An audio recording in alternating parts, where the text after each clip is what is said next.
embolden the criminal gangs across Jamaica while simultaneously demoralizing the security forces. Mr. Speaker, the statistics show for the last quarter of 2009, murders rose by 30%, taking us to a new record year. By the last quarter, that's October to December, it had now become clear that the government was resisting the extradition request. It had now become clear that the shower posse, to use the analogy of the banking crisis recently in the US, had become too big to fail.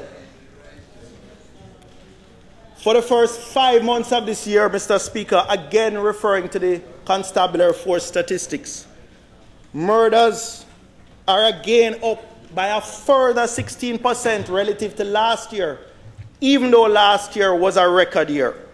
But, Mr. Speaker, statistics have limitations in representing the gravity and horror of a situation. So let me compare it with the graphic consequences of the Tivoli Gardens West Kingston operation. The increase in the number of lives lost in the last 8 months since your government, your Prime Minister, has resisted the extradition request. Since I'm speaking to the member from Southwest St. Catherine.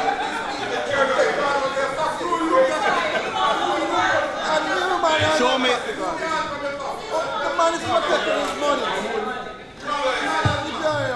Which standing order are you referring to? Which standing order are you referring to?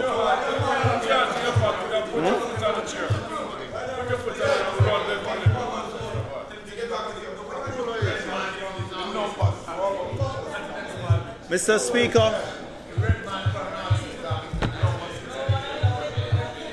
Speaker, for the last 8 months, since it has become clear that the government was resisting the extradition request for Christopher Dudu's Coke, the increase, just the increase, not the total, the increase in the number of lives lost in the last 8 months, 200 persons, not the total, just the increase, 200 additional persons have been murdered, almost 3 times the number of lives lost in the Tivoli Gardens operation.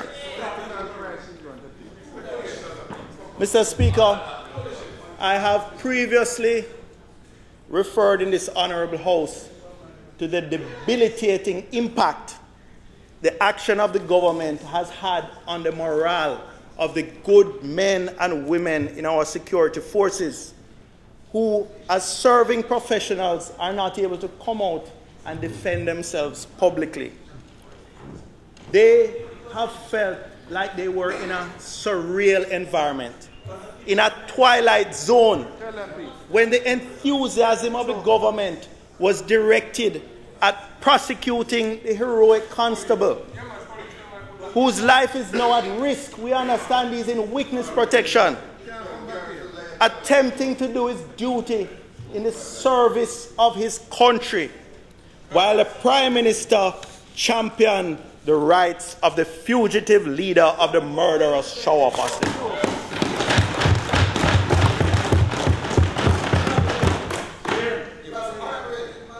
Mr. Speaker, in the last 2 weeks, we have seen criminal gangs challenge the state.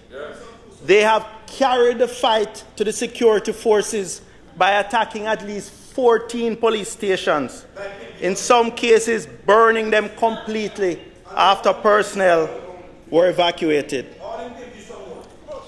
Attacking, we have seen them attacking and in some cases ambushing, setting traps for police patrols, resulting in the deaths of our security forces. Mr. Speaker, the serious loss of life from last week's operation could have been avoided